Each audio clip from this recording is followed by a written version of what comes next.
My colleague Shivangi Acharya covered Leap EdTech recently to really find out about the education technology space. Remember, EdTech has become a buzzword in the last year in terms of the number of startups in this space as well as the kind of investment chasing these startups. You've had the likes of Chan Zuckerberg Foundation, investing in Byju's in India. So clearly it's a very hot space. Shivangi, take us through, this summit, the interaction between entrepreneurs, investors in this area and the key challenges that they foresee going forward.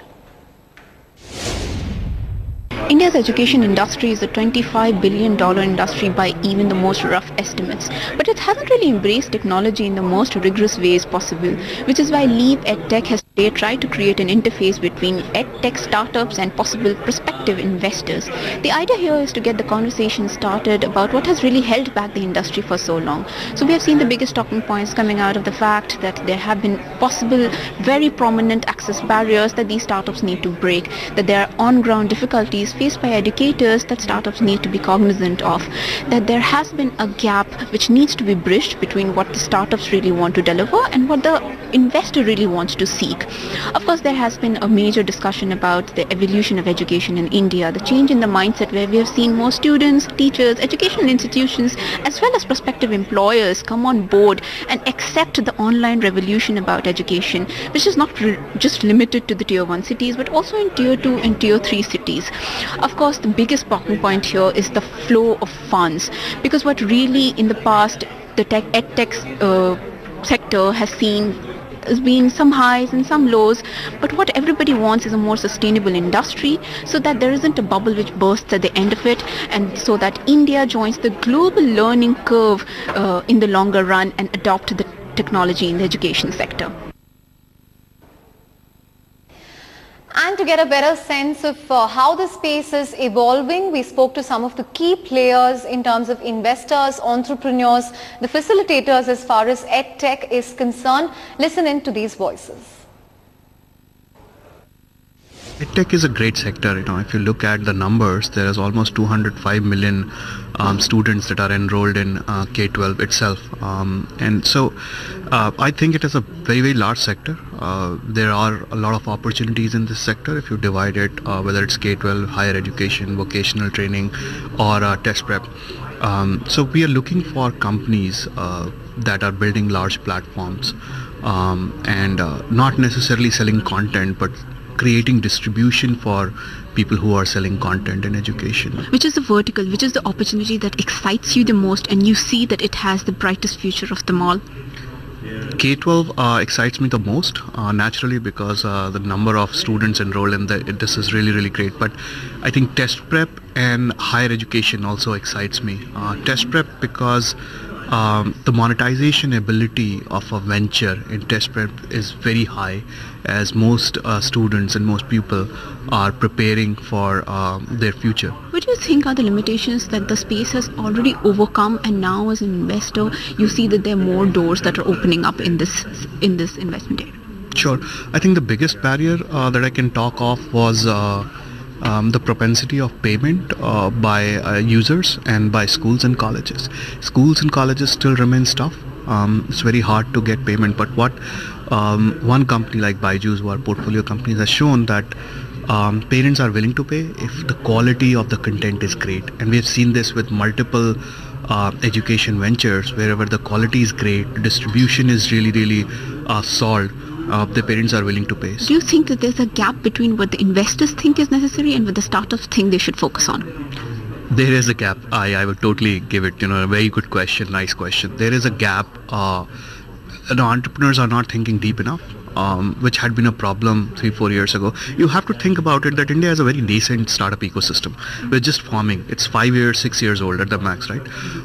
And the quality would come in time. And what we are now seeing, offshoots of mature entrepreneurs who are producing quality content, and not only in edtech, it's everywhere. But do you think it's different this time around and it's more sustainable, that the growth that you're seeing in the edtech space is here to stay? So edtech had never seen a bubble. frankly speaking. In fact, if you look at the numbers from 2015, 100 millions were invested in edtech. 2016, roughly around 160, 170 million. 2017, so far 65 million across 6 deals.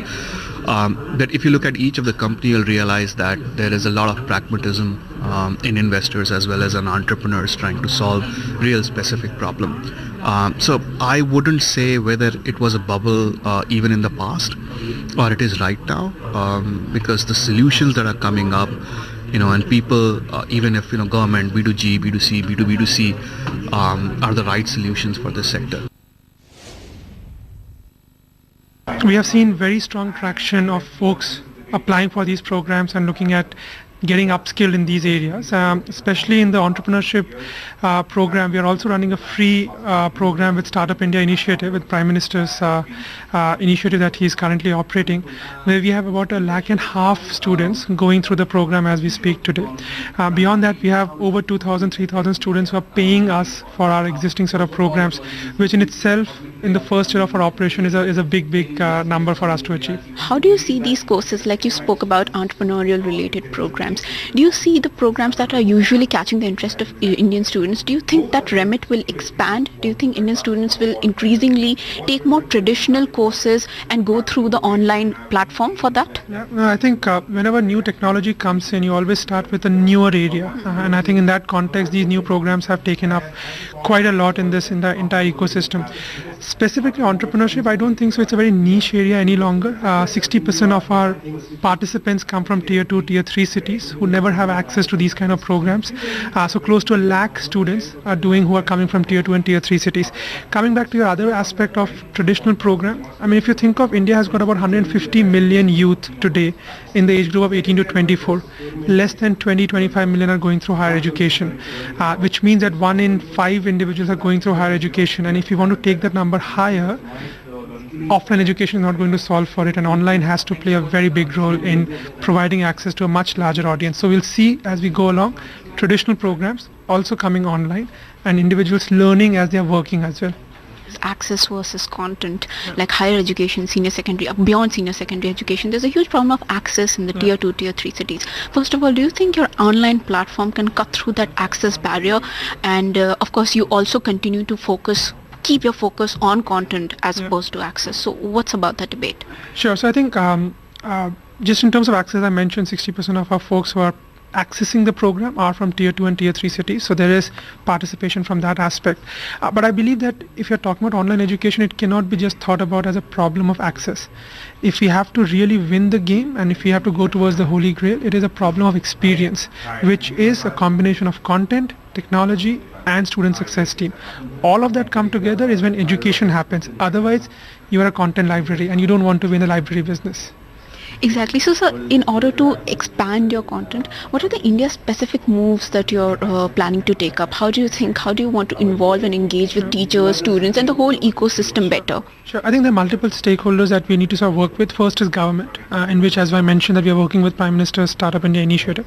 Second is a pool of faculty members. So, at scale, we are engaging with faculty members from IIMs, tier 2 institution, tier 3 institution to come and sort of participate in that entire ecosystem. Component 3 is going to be industry experts who have to sort of come and sort of participate and give out their learning. But the most important sort of stakeholder that we need to participate is students, and that's where we understand that online is new. There's a challenge of credibility, so we are offering free programs, A, to build that credibility and build that comfort. B, we are organizing Learning Week and Career Week, where we'll give access to quality programs to these individuals for free. I've been interested in math throughout my life. I've been very passionate about the subject. I started my career by teaching math to senior grade students, but I realized during that experience that grades 9 to 12, that's a very late stage to make any fundamental impact. So that's when I started exploring the younger segments, grades K to 8, and how we can build a math learning solution that can create a strong foundation from a very young age. So that was the idea to start QMath. So you've recently had a A-series funding in June from Sequoia last year. And what's the plan going forward? Because QMath has really taken off now. So what's the plan for 2017? So even post the Series A round, we've also raised another round, Series B round, in which Google's venture capital arm, Google Capital, has funded us. The plan is to expand our teacher base across the country. We are present in 6 cities as of today, 7 cities actually. So the plan is to expand our teacher base in these cities, to consolidate the product and to build a stronger brand. So since QMath is something which I guess directly focus on mathematics, which what I remember from my students' day gave us sleepless nights. Do you at some point plan to take your program to schools? Do you want to target schools? So I think the way we are building the model right now, it's in the after school space. That gives us a lot of flexibility to expand. From my experience, I have seen that, working with schools, there are challenges to scale those models. In the after school space, we have a lot of flexibility in terms of building our model the way we want it to do. To your question of math giving sleepless nights, I would like to say that math is a beautiful subject, and it's very, very enjoyable if taught to students in the right manner. So the problem is that students don't learn it in the right way. And the way they're exposed to it is probably flawed. But if all children have the potential to master math if it's taught to them in the right manner. So do you think that when it comes of expanding your program in India, have you ever faced an access barrier? Do you think that is a problem, or focusing on content and focusing on approach is most important, not access? Which do you think is a greater barrier? I think the way we are building the model right now, it's very scalable. We are partnering with stay-at-home women who can join our platform and become teacher partners and run home-based learning centers. We don't see a problem of access. There are literally millions of women, well-educated, well-qualified women out there who have stepped out of the workforce for family reasons. This QMath platform gives them an opportunity to do something meaningful with their time and their skill set. So we don't see a problem of access. We have built a great product that's giving a great opportunity to well-educated women to join hands with us and be part of the math learning revolution. I believe Udacity is almost like the mecca for reskilling and upskilling. I think we have seen awesome traction from India. Our belief is that we are preparing the world for the future, which means we are training students in areas like machine learning, virtual reality, robotics, artificial intelligence, car driving, self-driving car, and stuff like that. So when we are seeing awesome traction of students from here who are pursuing these courses, India happens to be one of our largest markets outside US. So it comes of entrepreneurial skills, these artificial intelligence. These are very niche courses. Yeah. Do you think that at some point the Indian customer base will look to expand beyond these niche programs and touch upon traditional programs via online platforms like yours? I'm sure there are a lot of companies around who are also touching on programs in management and more traditional areas. Our focus is on technology trainings. We are the leaders in that space, and we believe that companies who want to build the technologies for future are hiring today for them, right? And we are seeing that kind of response both from our students and from our enterprise partners. So that connect is there. How have Indian employers taken to students who have completed online courses, and what is their employability rate? Sure. So it's still early for us to comment on the India numbers, but I can tell you that globally we have had students placed after successfully completing their Udacity program. They've been placed in leading companies around the world. In fact, it's funny you asked that. In India, we are about to do a career fair, our first career fair, in end of April in Delhi, and then one in Bangalore. And we're getting major brands like Paytm and Cash Karo and 1MG and companies who are coming and participating in the career fair. So we hope to see a lot of traction there for our students. Just as a note, one company looked at 45 of our student profiles and shortlisted 9 of them, that's 20%, to interview for the next round. So there's definitely traction among employers to take our students. So a lot of factors that of course employers are going to take into account, but there's one big debate about which was even spoken on the panel, which is about course completion. Yeah. What kind of rates are you witnessing on your own platform, and do you think it's a concern, or we are just too fixated on the concept? So our motto is students first. Whatever we do it for the students, to make sure the student gets the most superlative experience. We believe that students are spending both their time and money to continue this journey with us on further education, right? So we want to make sure the students achieve whatever outcome that they want to achieve. One of the focus areas we look at is how to get students back into the classroom, the online classroom again and again. We believe that if we focus on that, then completion rates is only a secondary metric, because if we can get our students continuously back to the classroom, they'll keep on achieving the objectives that they want from the program. Some may want to complete it, some may not want to complete it, but that's how we kind of focus on the students rather than being fixated on how many students are completing. Right now our focus is let's give them the best education experience